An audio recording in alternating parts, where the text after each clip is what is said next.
This program is brought to you by Tab. We're on. Download the app today. What are you really gambling with?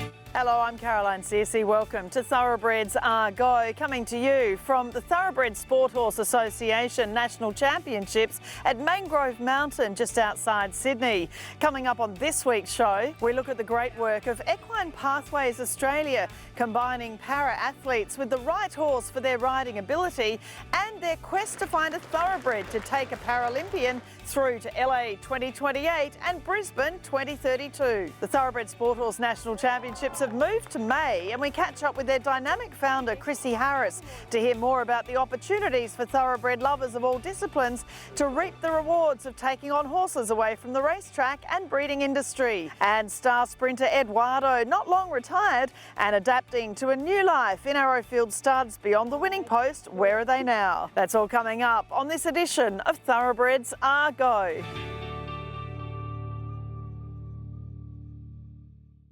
Equine Pathways Australia is a fantastic organisation supporting para-athletes in their bid to represent Australia at the Paralympic Games. Julia Battams is a former Australian Paralympic coach, and now the Australian Turf Club Foundation has set up a program along with EPA looking at Sydney trainers providing an off-track thoroughbred, hopefully to compete in 2028 and on to the Brisbane Games in 2032.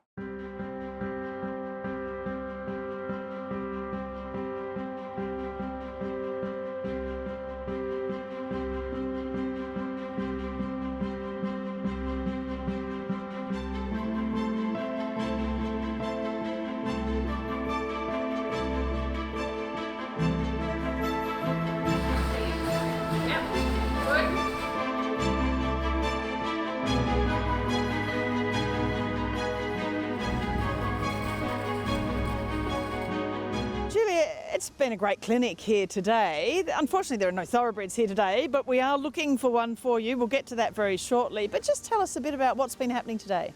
So we get a group of athletes that come in, they get a schedule for the weekend, they'll have appointments with physio, occupational therapist, an exercise physiologist, sports psychologist, a planning session and an appointment with a recreation specialist, plus their riding sessions. So it's a pretty full weekend for them. I think there's 13 or 14 athletes here this weekend. So yeah, it's a busy time. They have group sessions in the morning and then they all come together for lunch and their individual sessions through the day. So how do you work in with riding for disabled? So you're Equine Pathways Australia and you're obviously, at a higher performance level, but how does this work? I mean, this is a fabulous facility out here at Box Hill for RDA, but you're really, complementary to each other, aren't you? Yeah, we really are. I mean, we love coming to Tall Timbers here in New South Wales, and we go to other RDA venues around the country as well. And the relationship that we're setting up with RDA, I believe, is really, really important because there's an overflow, like a natural synergy really between what RDA offers and what we offer. Most of our athletes have physical impairment, but some have an intellectual impairment. But we offer sort of a recreation space for some people, but we also offer that high performance arm, so athletes that are looking to go to competition at the highest level possible through to Paralympic Games and so on. So it's just a bit of an extension sometimes of what the RDA program offers. And it's so important, Equine Pathways. I mean, you were for 7 years the national Australian Paralympic coach, so you know so much about what's required for these athletes, as you say, to reach the highest level. Yeah, so that's sort of my background and my the thing I love about this sport is really creating and helping these athletes to develop their own teams around them so that they can reach whatever goal it is that they choose to reach. So for our guys, you know, you might have a gold medal performance for one athlete might be going on a trail ride for the first time, whereas for another athlete that gold medal performance might actually be a gold medal. But yeah, the high performance side is my passion, and yeah, I love working with these athletes and their horses. And of course, Victoria Davies here today is a Paralympian, so she has that great experience herself. Tell us what you're doing with her and what her aims are now from your point of view. Yeah, so Vic's trying to get selected for Paris Paralympic Games, which is not very far away. Being, you know, very excited and very keen to get on that team. So I'm helping her as her coach. Obviously she lives in New South Wales and I live in Victoria, so we do some Zoom sessions, but also having a weekend like this where we can do a face-to-face training is also really, really good.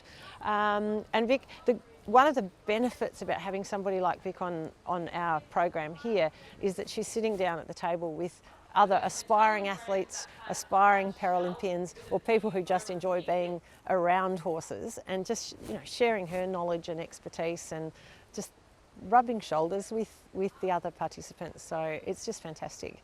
It's so aspirational, isn't it? I mean, Kate Nipperis, of course, you've assisted enormously. We featured Kate on Thoroughbreds Are Go before, but, you know, she's such a great role model as well, and she comes from the racing industry. So there's a different angle approaching, you know, what a lot of these riders, you know, might want to know more about a different side of you know, the whole equestrian world. Yeah, absolutely. And, you know, it's been really good working with Kate because she's come to us with racing background, but she's a horsewoman, so she understands. She can read the horse, she can feel and sort of see what's happening. She's got that expertise. It's a different sport in a way, but it's still horses, and it's still very, very obvious that she's experienced, even if it's in a slightly different discipline.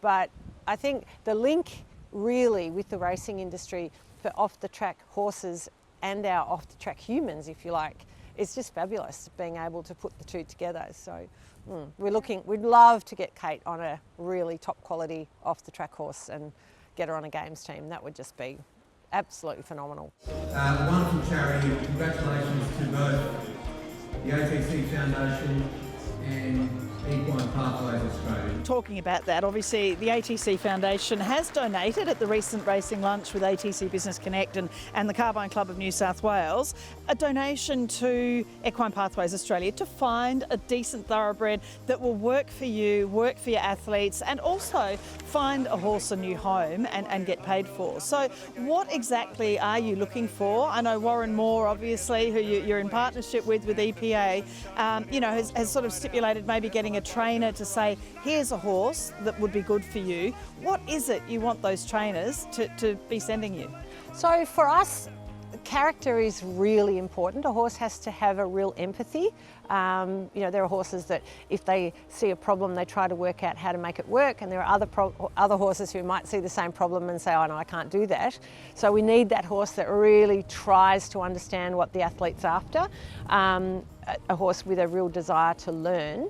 But if we're looking for a horse to really take that next step and become a Paralympic potential horse, we need to see a horse that has the dressage style paces that we're looking for in this sport. So that's a really good overtrack in the walk. We tend to focus on the thoroughbred in the lower grades, so grade 1, 2 and 3. For the grade 4 and 5, there's a bigger emphasis on the canter work, but in the low grades it's mainly walk and trot. So we need a horse that has a good overtrack in the walk and some suspension in the trot, so a horse that can sit back a little bit, has a little bit more shoulder freedom and that lovely slow rhythm, but with suspension. So they're not going to be easy to find because thoroughbreds are bred for what they're bred for, but I'm sure they're out there. I'm sure there are thoroughbreds out there that would fit the bill. Yeah, it sounds to me, especially when you're talking about the overtrack or the overstep, often it's a staying horse. Now you're talking about a horse, it needs to be probably, you don't want 2 and 3 year olds that are retiring. You want a horse that's probably a 6, 7 or 8 year old and potentially a staying type horse. Is that, I mean, there's a balance, isn't it? They don't have the big round hindquarters of a speed horse, but they do have the most beautiful walking or cantering, trotting action when they cover the ground more. Is that sort of more the type of horse you're after? Yeah, absolutely. And my understanding is that those horses are also a little bit bigger, have perhaps a more slopey shoulder, so they're, for us, a horse needs to sort of be a little bit up in front, where my understanding is that the sprinters are potentially the other way around. So for us, a staying horse would be more suitable, I think. Yeah, and again, it's about the personality as well and the trainability. So, yeah. Oh, Equine Pathways have absolutely changed my life. So they're effectively the pathway between RDA and high performance. So RDA, you'll go to just being able to get on a horse and getting used to riding with your injury or illness, and then you need an in-between clinic and coaching to get you from just riding a quiet pony around to being able to aim to be on a high performance squad. So Equine Pathways is fantastic for that, and of course it's run by Julia Badams, who's been the Australian Paralympic coach on multiple occasions. So she knows what's required at that elite level of high performance and is able to guide riders in the right direction. Like the program that EPA have, they have world-class resources.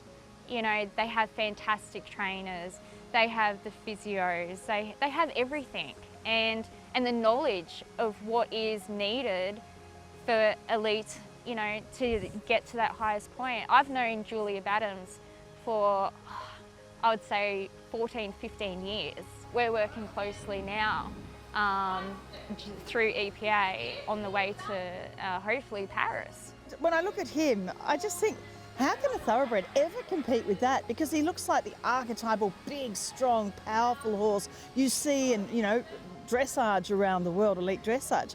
But the thoroughbreds can, can't they? Oh, they certainly can. Like with the Lusitano, which Soler is, he's not your normal dressage breed. The main focus for para-equestrian and also for Olympic dressage is the warm blood, that, you know, they dominate the sport.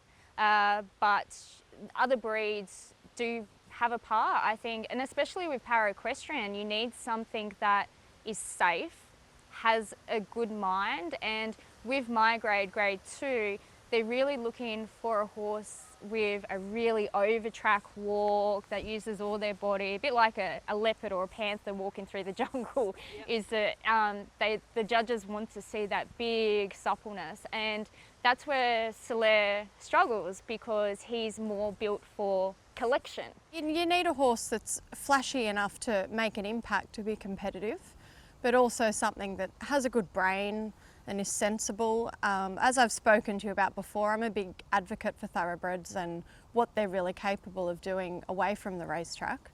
When they come away from the track, they think differently, and most of them are pretty even-tempered horses. The benefit of them is they've been exposed to so many scary situations that a lot of performance horses haven't been, such as the big screen at race meetings, the crowds. So a horse that we would be looking for would be one who's not reactive to things like that. Potentially an older horse, they need to be 6 years old plus to compete at FEI level. Ideally a horse that's quite good to mount, so they need to stand quite still for most of these riders to be able to get on. And yeah, just one that's not overreactive to touch or, you know, something that might be a bit spooky to some horses. Just one that's pretty even-natured. What do you think is the right thoroughbred that would be successful at a future Paralympics? Honestly, something that's suited for the lower grades, which is grade 1, 2 and 3, and just a forward trot, and something that's just walk trot, because in grade 1 they only want to see walk. They're looked after like the high performance athletes themselves, you know, they're really well looked after. It's obviously a different environment to a racing stable, so they'd be in a performance yard, but yeah, they're beautifully looked after. They'll see the physio and they see the dentist regularly, and most of them find it less pressure. So when they come to our environment, the actual training pressure is reduced, so they're they're not as fit as they are obviously to race. So they tend to really relax and chill out and enjoy their work. We'll look forward to, between Thoroughbreds to Go, EPA, ATC, RDA, finding that thoroughbred for you, and we'll be back and we'll be updating people hopefully in a few months. Fingers crossed. Thank you so much.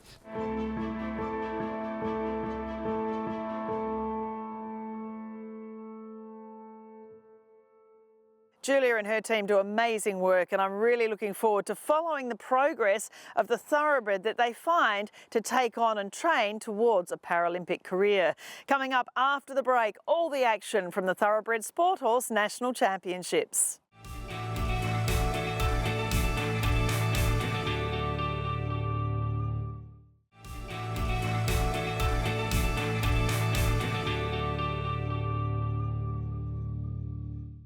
As the leading thoroughbred competition in Australia, Thoroughbred Sport Horse Association is celebrating a fantastic weekend here at Mangrove Mountain, not far out of Sydney. Chrissy Harris and her team drew together a fantastic array of off-track thoroughbreds, their owners, their previous racing owners and sponsors, celebrating what this incredible breed can do away from a life in racing.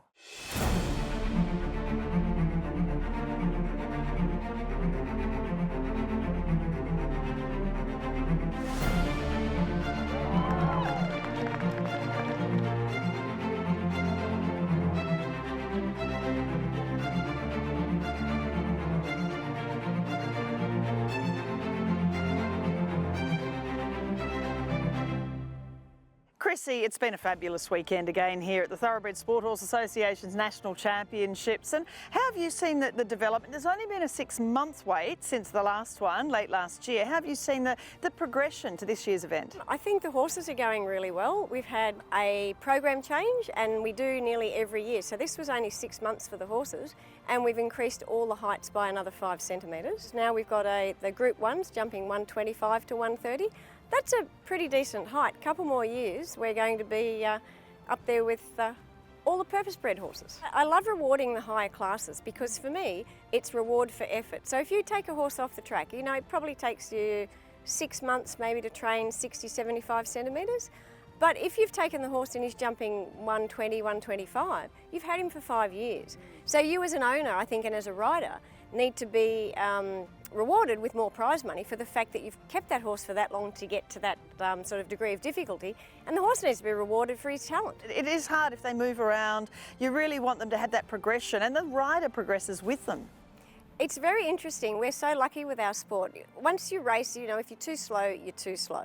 You can move probably out to the country tracks and that sort of thing, but at the end of the, you know, at the end of the deal, you've still got to be fairly quick. Whereas our good horses can jump up to 125, 30, 40, and then when they start to sort of get a little bit older and, you know, feel their legs a little bit, then by that time they're really well schooled. They can wander back down the ranks and they can still be really competitive at 75, 80 centimetres with either an up-and-coming junior or someone a little bit older who's just happy to jump that height.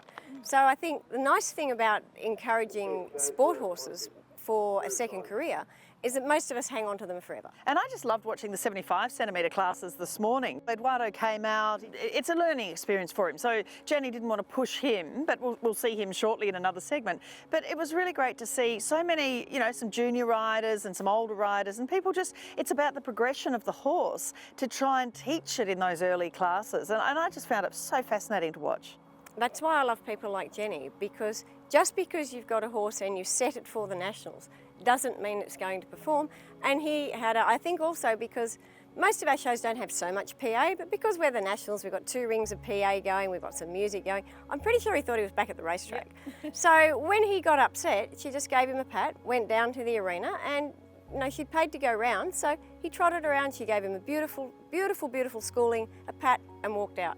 So he's now had a great ring experience, and then hopefully his next experience he might actually even get a jump in. But you know, that's a sign of good horsemanship, and that's what you've got to do when you get them off the track. Some of them, like Lost and Running, he was great yesterday. He had the first rail down because he's never competed in his life, and then he went, oh, my new job, and away he went. Yeah. And you know, you get some that are different, some cope with it better than others, and like, you know, it takes a beautiful soft touch like Jenny had with that horse to get them to love their job. And that's the most important thing about it. If we can get our horses to love what we're doing, then we're set. And there's so much fun to be had here too. I mean, you can see people, you know, we've done something with Linda Huddy and Gemma Crichton and the big team down from Queensland, and it really is a national event, isn't it?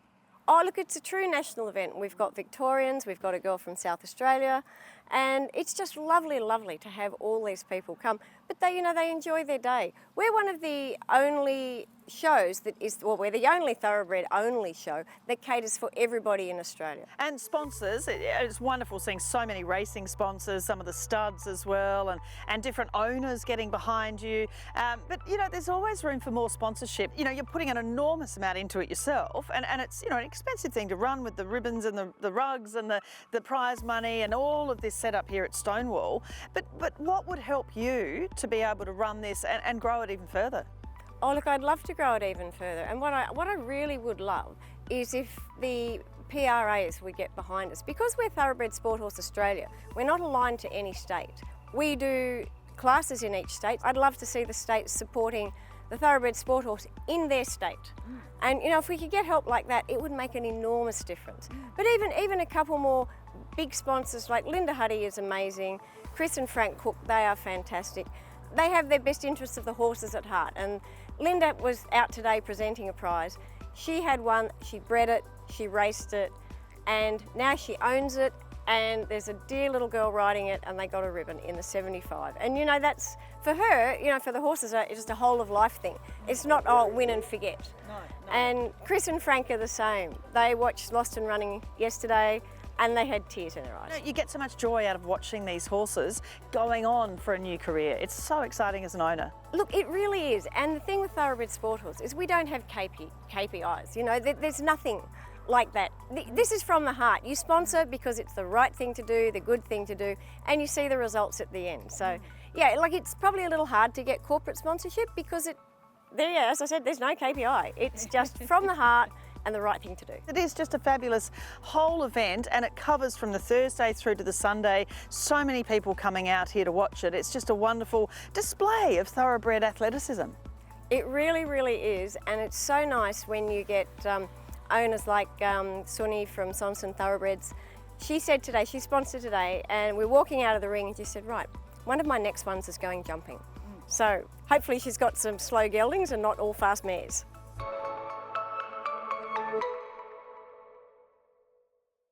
Another wonderful event for Thoroughbred Sport Horse, and so great to see the crossover from the racing world to the equestrian world and vice versa.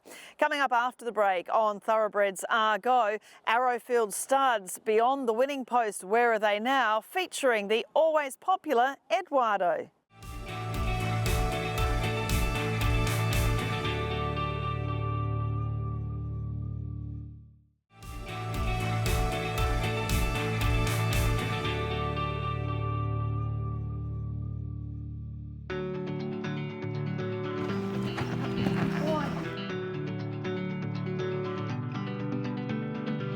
Nature Strip still in front from Eduardo. Nature Strip, Eduardo lunged on the line. Jenny, we see so many thoroughbreds at these Thoroughbred Sport Horse Association events. It is so wonderful to see Eduardo here so recently off the track. I know, it's so exciting, isn't it? Like, yeah, he's just the people's favourite, you know.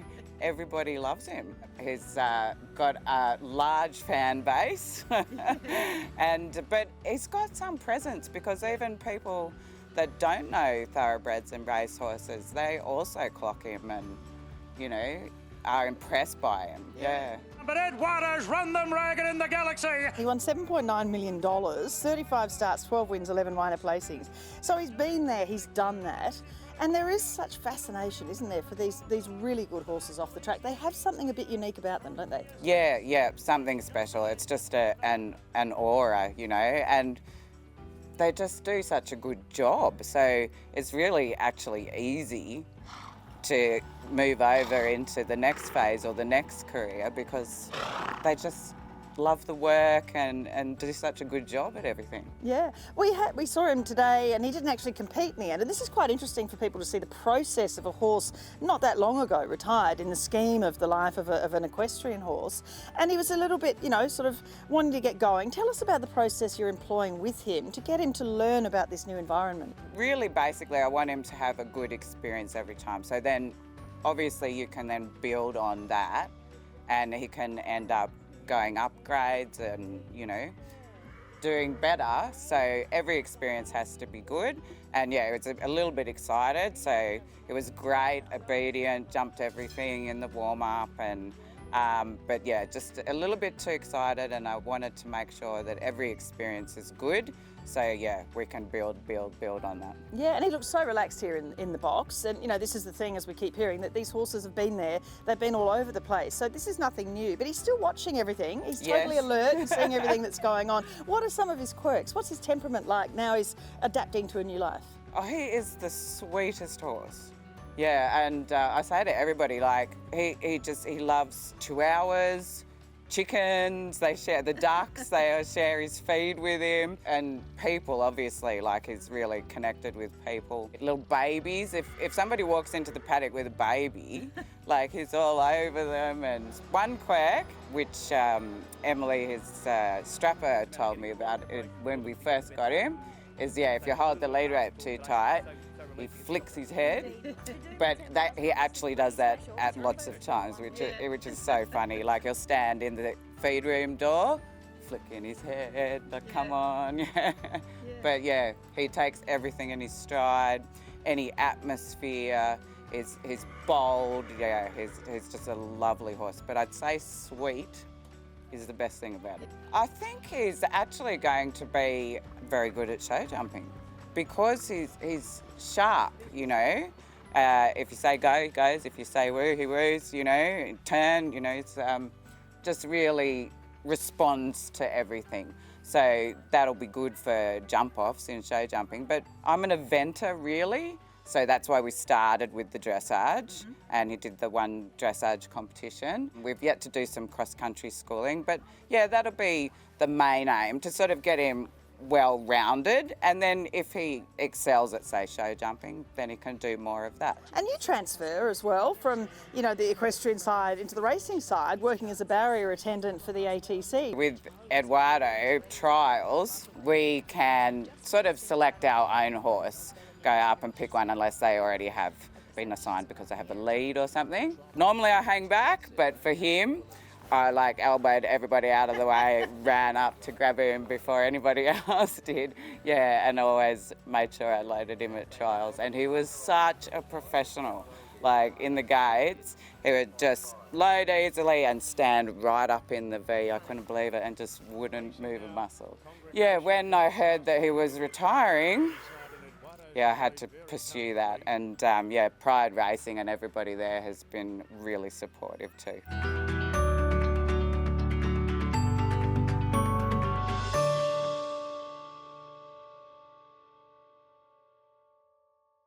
That's all for this week on Thoroughbreds Are Go. Join me again next week as we speak with prolific racing owner and breeder Linda Huddy and talk to her about her passion for looking after her thoroughbreds away from the racing industry. That and much more next week. I'm Caroline Searcy. I look forward to seeing you then.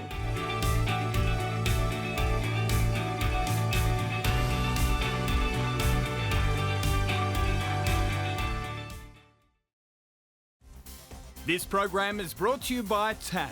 We're on. Download the app today. What are you really gambling with?